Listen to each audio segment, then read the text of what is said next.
Great music to wake us all up this morning. Let the difficulties of the week take their Sabbath now, their brief and simple rest. Let the worries of the week lay their heft gently onto the dark earth, below this beautiful floor, which can bear them with greater ease than any of us can by ourselves. Let the tangle of feelings, the pull and the push of the last 7 days sit still for a minute. Stop any restlessness in the heart. Let there be stillness in our hearts for a moment, the balance point between breathing in and breathing out, like the pause of a dancer between movements in the music.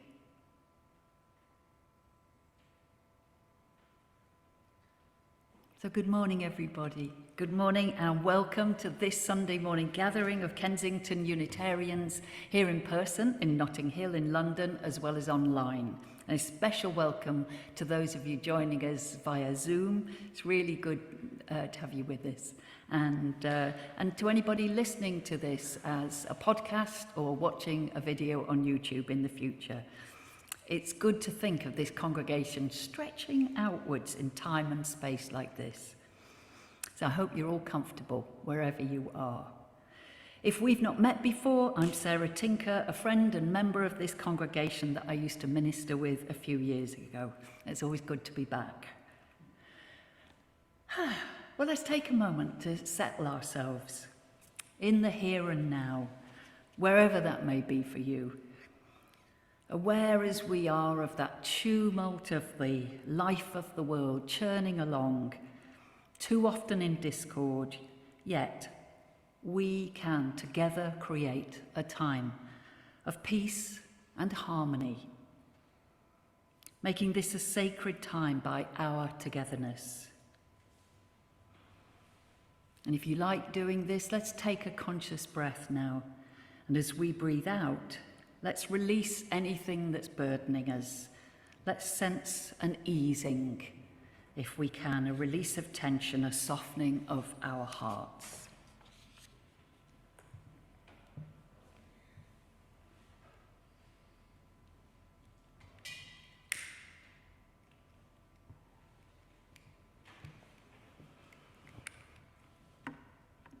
We light this chalice each week, that we, as a symbol of the Unitarian and Unitarian Universalist communities around the world with whom we're joined in a progressive religious movement. May its light shine outwards to touch all beings, that we may share graciously our one gift of life on this, our one planet Earth home. And we're going to sing now, and it speaks of one more step, one more word, one more prayer, one more song, each helping us to build a world of greater togetherness. It's hymn number 124 in the Purple Hymn Book, or words will appear on your screens, and feel free to stand, sit, sing, or simply enjoy listening. One more step.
So let's move now to a time of prayer and reflection.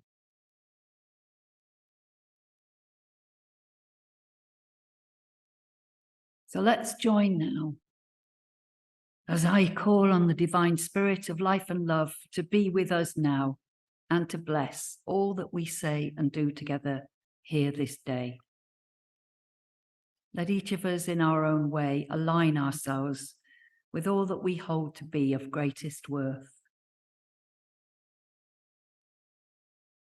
And we are called to pray for our world with all its troubles, our hearts aching for those suffering through violence in Gaza and Israel, as well as so many other places where violence rules. May a song of peace whisper its healing message in the ears of all who might seek vengeance. May a symphony of softness surround all whose hearts are hardened. May a chant of compassion touch those who know only despair. In a time of shared silence now, I invite you to pray for those who are suffering.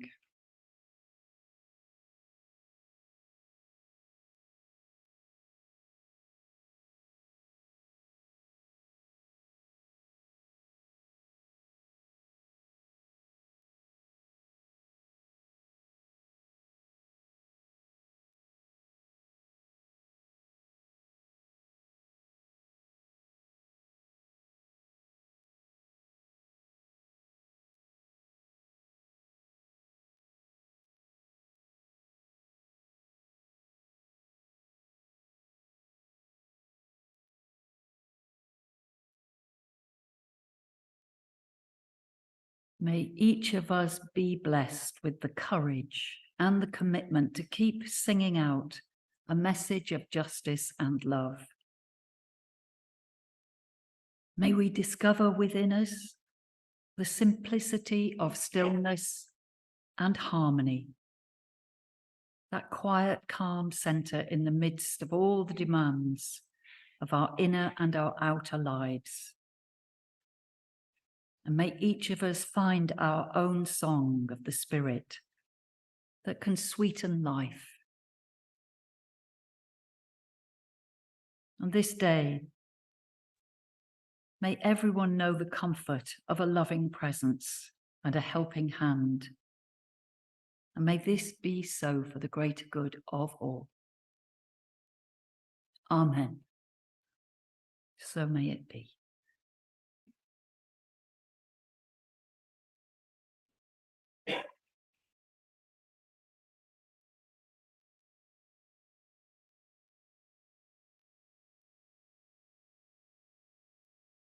Playlists of the Spirits by Connie Simon. This reading starts with a little line from a song you may know.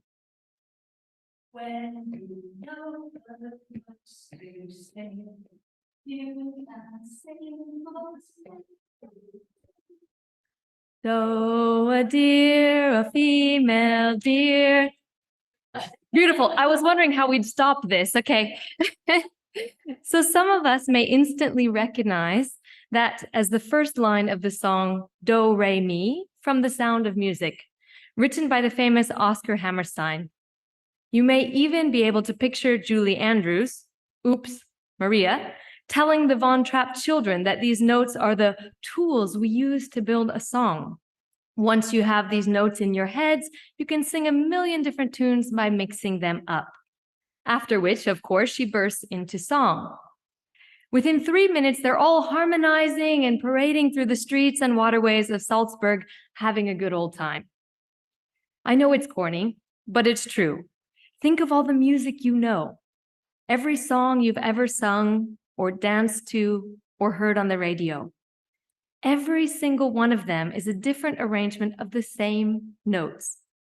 Using the power of imagination, composers have mixed these notes up in a gazillion different ways to express a multitude of emotions.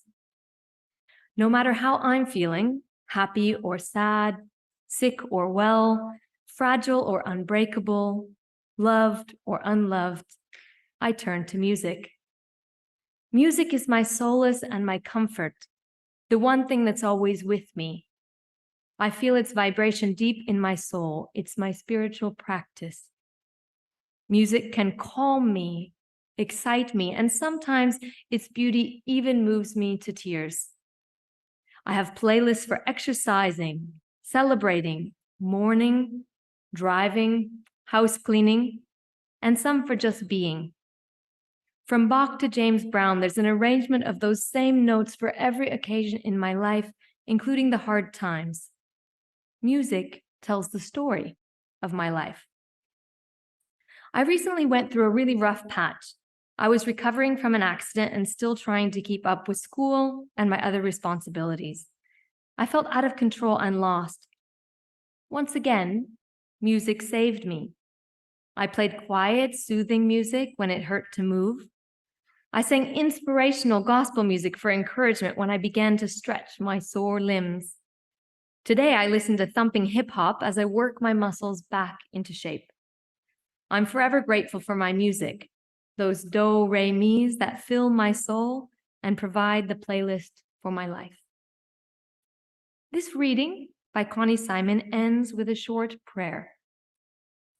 May we each be blessed by the presence and power of music in our lives.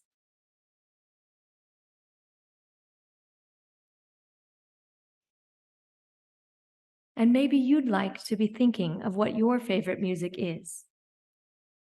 Is it a particular song, or a particular type of music, or a composer or group that's special for you?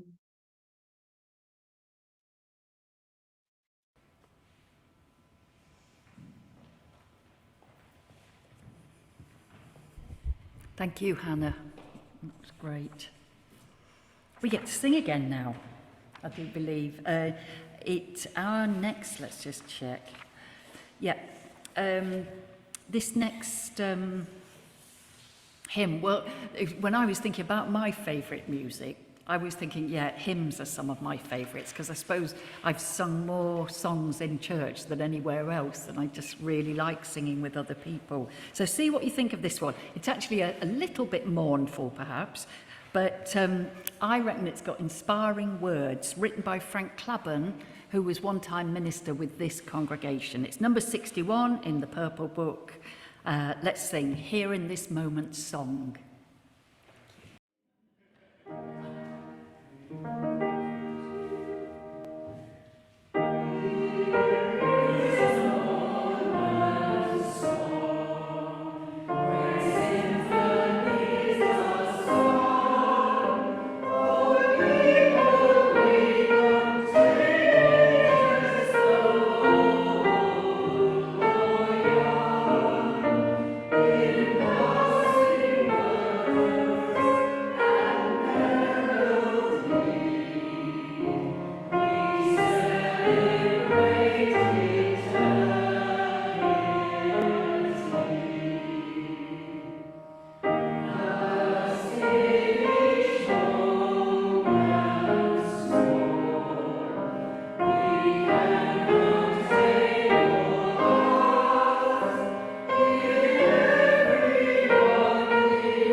But we're moving now into a quieter time of our service, where there'll be some words to lead into the time of silence, which ends with a chime from our bell, and then we'll hear Evi, our pianist, play music composed by the Hungarian musician Bela Bartok. Bartok was raised as a Catholic. You might know a bit about his life. He moved towards atheism and then became a Unitarian, and later in his life he was the lay president of the Hungarian Unitarian Church, which is an organisation still very active amongst the Hungarian minority living in Transylvania, part of Romania, as well as in Hungary itself. Bartok, you might know, collected old folk tunes and then reworked their melodies, and that was quite a new thing to do then musically, bringing new musical ideas and audiences together through old songs. So we'll be hearing Evi play 4 of what he described as old, sorrowful tunes. But first, a short guided meditation to lead us into quietness. I'm starting with a short verse written by the American minister Howard Thurman. I will sing a new song, it's called, echoing several of the Psalms. I wonder what new songs we might feel we are ready to sing in life.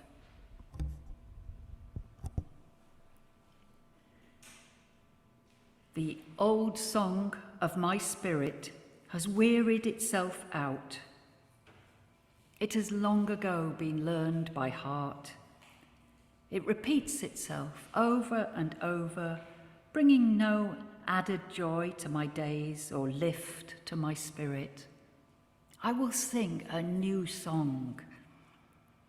I must learn the new song for the new needs.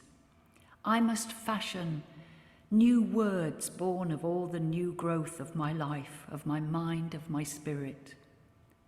I must prepare for new melodies that have never been mine before, that all that is within me may lift my voice unto God. Therefore I shall rejoice with each new day and delight my spirit in each fresh unfolding. I will sing this day a new song unto the Lord. So as we enter the fellowship of silence together, let us, if we wish, ask ourselves what new songs are yearning to be sung within us.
I wonder if any of you have read the quotation on the front of the order of service today. Each week we choose a quote that illustrates one of the points that we're wanting to make in the service. And today's words are from Martin Luther himself. He who single-handedly, it's sometimes thought, started the Protestant Reformation. Now, he's someone who clearly dedicated his life to God, and yet he clearly also had his off days when he got a bit tetchy with the world. And tetchy with people who didn't like music. And so he allegedly wrote that a person who does not regard music as a marvelous creation of God must be a clodhopper indeed, and does not deserve to be called a human being. He should be permitted to hear nothing but the braying of asses and the grunting of hogs. Now that's a little bit judgmental, Martin, isn't it? But don't we all feel a tad judgmental when someone doesn't like our favorite pieces of music? And don't most of us get a bit tetchy when people play us music that rubs us up the wrong way? Now, I'm a latecomer to the world of jazz, and much of it now delights me, except when it goes all wild and discordant, and it really irritates me. And I still need education in listening to Shostakovich and his ilk when they go all out of kilter. My ears and my brain just don't seem to be attuned to that kind of wild music. Music is a very personal thing, isn't it? So today we're asking you to come up with your top 3 pieces of music, and there's a sheet to write them on next door in the coffee room, or if you're at home, do send us a message in chat if you can think of 3 pieces of music or 1 piece that you would like to be included in our list. I'd like to hear what you like to hear. I mean, it's not at all surprising, is it, that we each have our own particular favorites and dislikes, because music really is expressing something of who we are. Also in our order of service today, on the second page, there's another quote from a famous person, this time someone who played music, composed music, Beethoven himself. And I prefer his quote. Music, he wrote, is the mediator between the life of the senses and the life of the spirit. Beethoven, that's a quote that speaks to me because I know it within myself, and I wonder if you do. The way that music evokes and expresses feelings and emotions, and yet it also evokes something transcendent, something beyond just myself, that small human me. It connects me, if you like, that kind of terminology, with the realms of the spirit. And through that, then, of course, it's connecting me with all other beings and with life itself and all that which is unknown and mysterious and beyond this small life.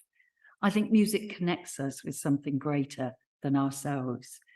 So I guess that's what happens when we find ourselves transfixed by great music. Listening to it, singing to it, dancing to it, we become greater than our small self. And there is something in music that connects us very physically with ourselves, doesn't it? With our bodies and with other people's bodies if we meet them on a dance floor. Now, I'm sure most of you don't waste your lives, as I sometimes do, watching videos on Facebook or YouTube. But if you do occasionally stray in that direction, have a look at all the videos of toddlers getting into the groove with some funky music.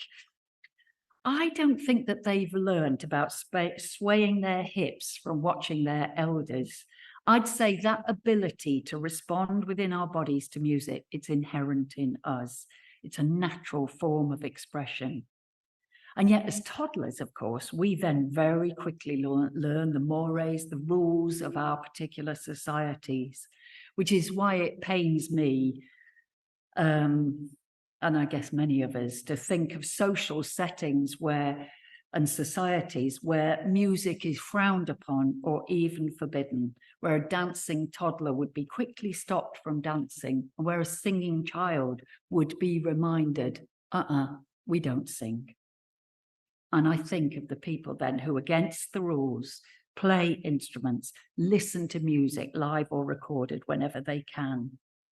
I mean, what a sadness it must be for such prohibitions must be for people with a musical spirit, for those who know that music and song and dance express something magnificent about human creativity. I like to imagine our ancient forebears. I'm always saying this, aren't I?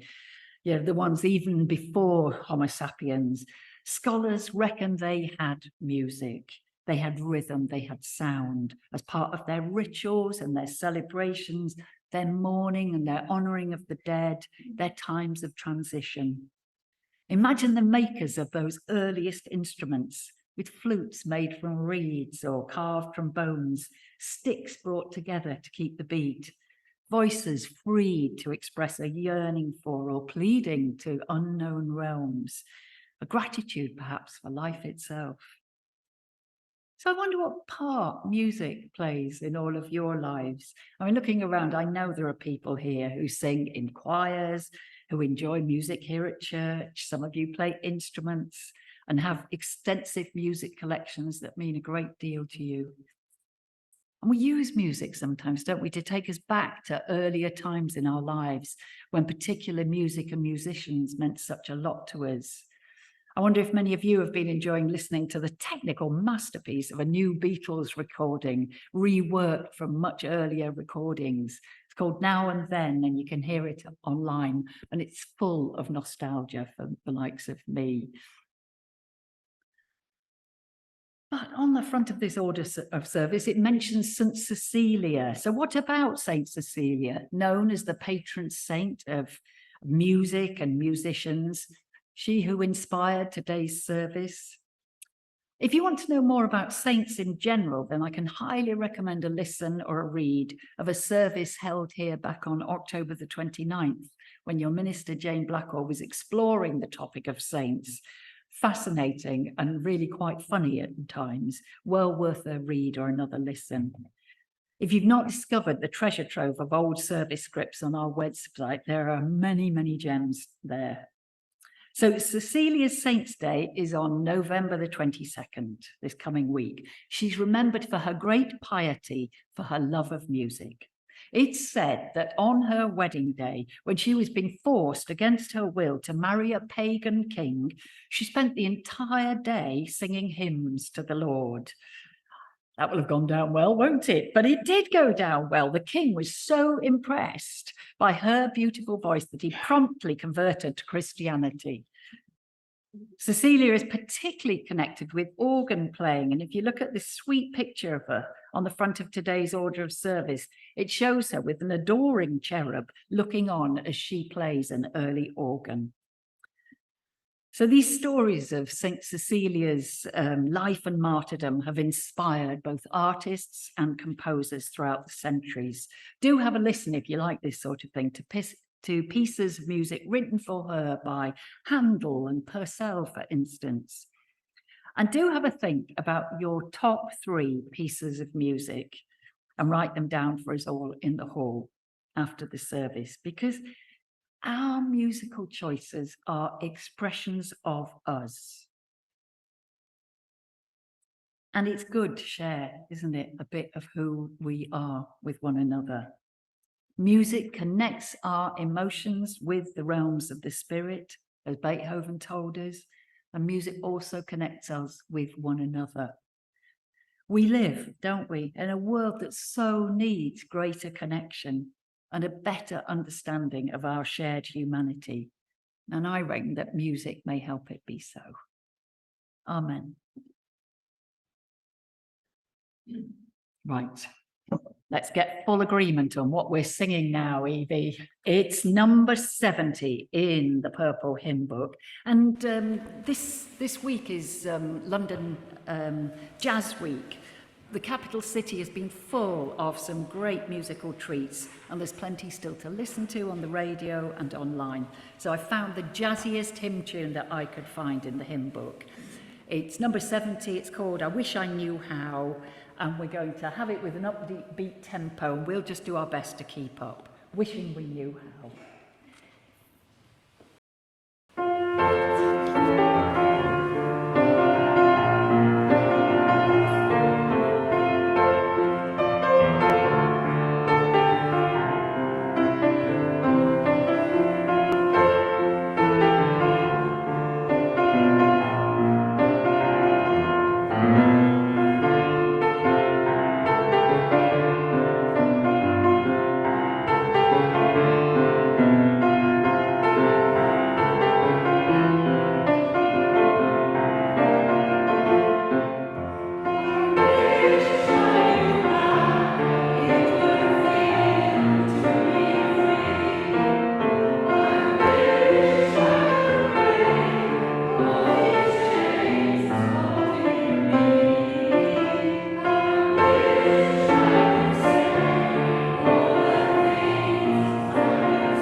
Well, time for announcements now, and as always, they're on the back of the order of service sheet, and you can read these online or on the in the weekly email that goes out.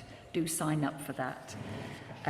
Let's have a look. What have I got to mention? Thank you to Hannah for reading. Thank you to Ramona for tech hosting, and to Janine for co-hosting. And thanks to Evi Wang for lovely music. You've got to come back to us before too long, please. Thanks to our greeters and coffee makers. Those of you who are here in person, do hang around for a cuppa and a chat if you can, and do for sure write something on our favourite music sheet. And if you're with us online, do stay after the service for a chat with Janine. Margaret Marshall is here with us today, is offering her regular monthly free singing workshop. Absolutely no skill required whatsoever. Margaret promises to improve our voice. You're a great teacher, Margaret. And it's good for our breathing too. So that's from 12 to 12:45. And there are various small group activities during the week, including Heart and Soul, which is our contemplative spiritual gathering. That takes place twice a week online. Great way to get to know people more deeply. And this week's theme is initiative. So email Jane if you'd like to join this evening or Friday. Jane's going to be back here next week leading worship with the theme of generosity of spirit. That service will start at 10:30, and then from December the 3rd, the services are going to start at 11 o'clock, so you can all have a bit more of a lie-in. You perhaps have been given a flyer about Christmas events here with Kensington Unitarians. They're also listed online, so do sign up, particularly for the carol service. Bring and share lunch. Fine to bring a friend along. 2 events on December the 13th. We're holding Carol Grace's memorial service, which will have a champagne reception at her special request afterwards. And then in the evening, the new community choir continues. It's great fun, definitely worth coming along to. I'm about to advertise Sonia's Nia class, and I'm just checking all is well for that. If you've not ever danced with Sonia, you must, because she's a great teacher and she has the best music to dance to. So, we're moving now to our closing words, and then that will be followed by another piece by Bella Bartok, based on a really, really lovely song. So as we listen to the blessings of music, may we know this ending as more than just a time of goodbye. No, may the warmth of this community and the memory of our chalice flame sustain our hearts and encourage our minds as we engage the blessings of life's challenges and joys. The service will soon have ended, and our service in the world begins again. Go in peace, go in joy, go in love. Amen. Go well, all of you, and blessed be.